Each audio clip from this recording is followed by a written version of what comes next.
Hello students. In the previous video, we discussed about the reasons of Battle of Plassey between Sirajuddaulah, the Nawab of Bengal, and the East India Company.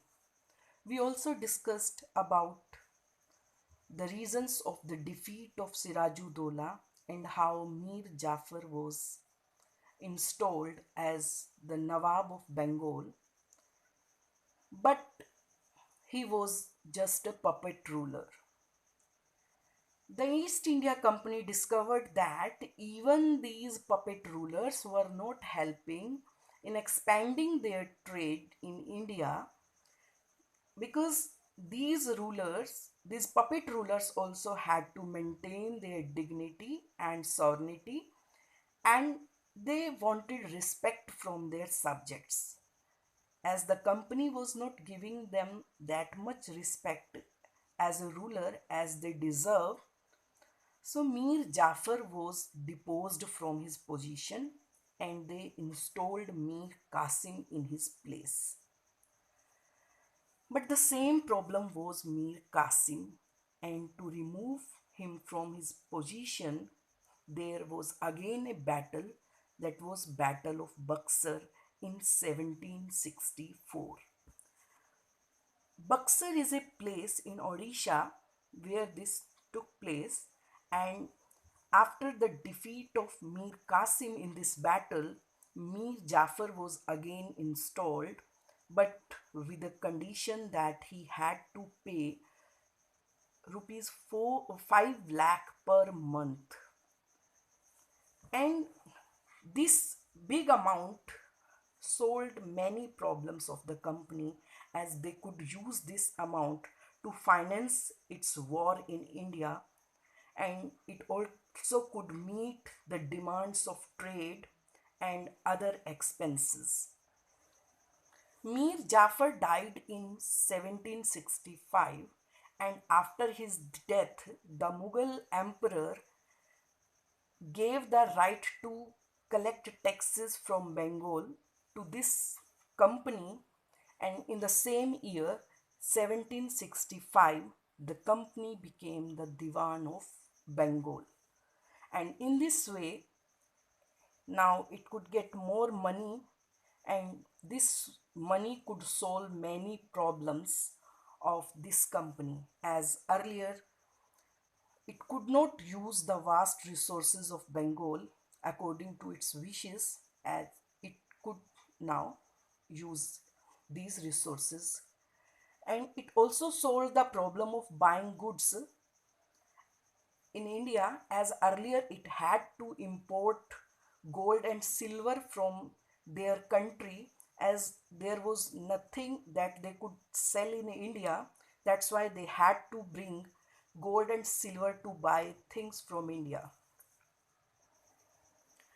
Even these revenues could finance company expenses, and they could purchase cotton and silk textile from India from this amount, and they could use this amount for building forts and offices at Calcutta. In this way, the company became the Nawab of Bengal after the death of Mir Jafar.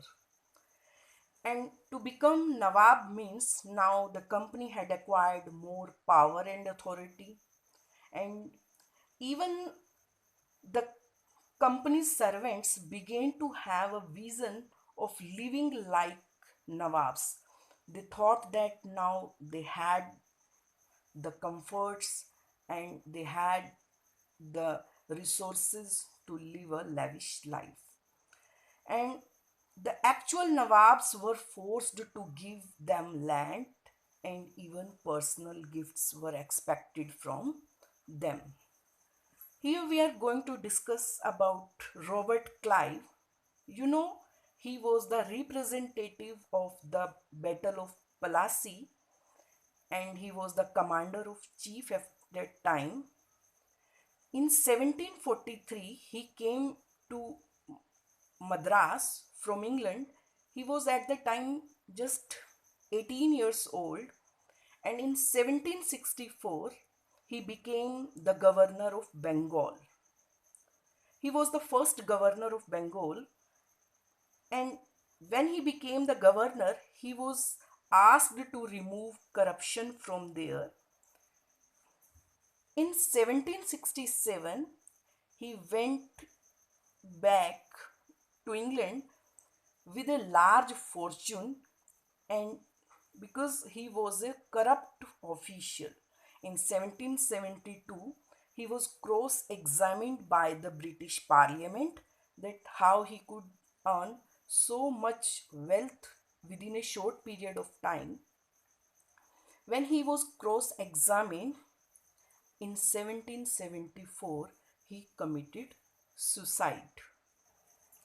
In this way, you can understand that how Robert Clive, who laid the foundation of British rule in India, became so much rich after becoming the governor, and how they were getting gifts and other revenues, or you can say their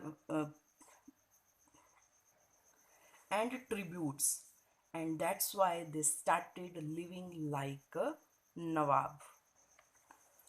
In this way, the company started expanding its rule between 1757 to 1857. But as I have earlier told you, the company used very clever strategies to rule or to expand its rule in India, as it rarely launched a direct military attack on unknown territory or where it had the fear of defeat. So it used a variety of political, diplomatic, and economic methods. And what were its political strategies? Like it started subsidiary alliance, doctrine of lapse, and the policies like paramountcy. We will discuss these policies one by one in detail.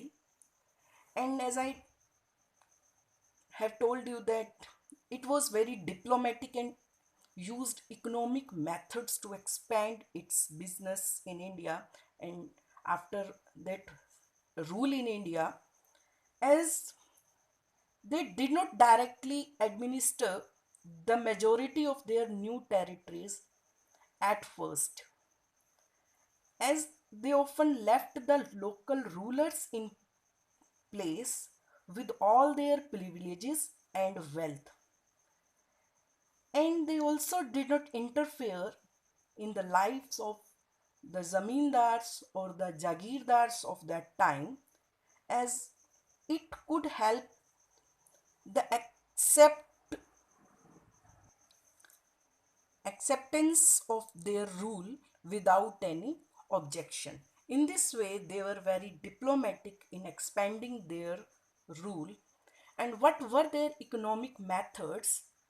As after becoming the Nawab of Bengal, the weavers were compelled to work for the company for low wages, and they were forbidden to work for Indian merchants. In this way, they eliminated their rival traders who could offer them higher wages, and they monopolized the sale of raw materials for their industries in England also.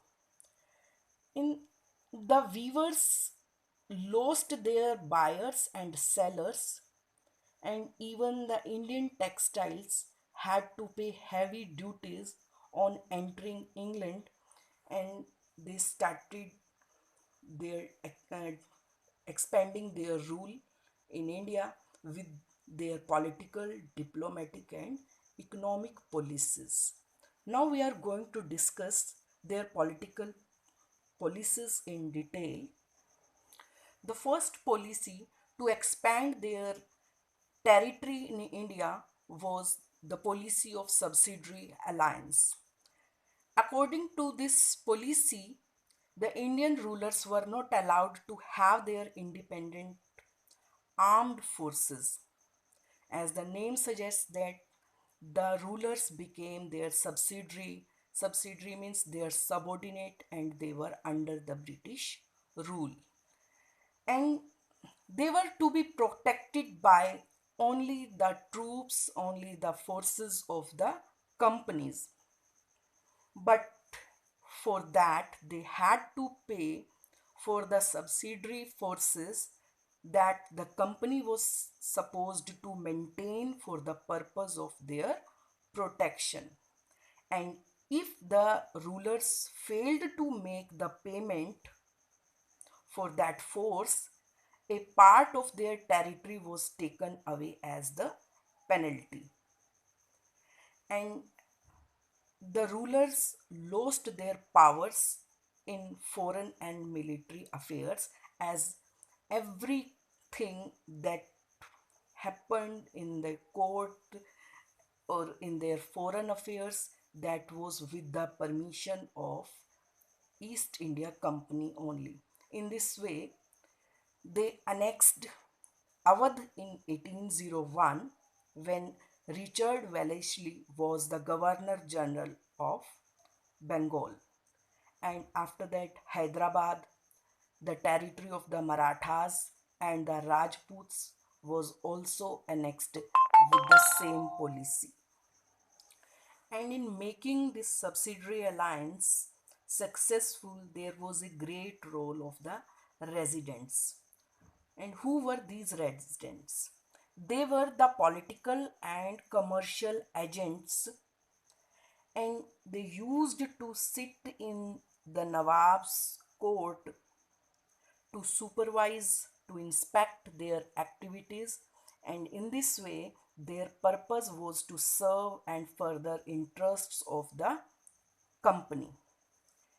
And they could interfere in the internal matters of the Indian states and the matters of Nawab. That's why James Mill said that they were the real king of the country.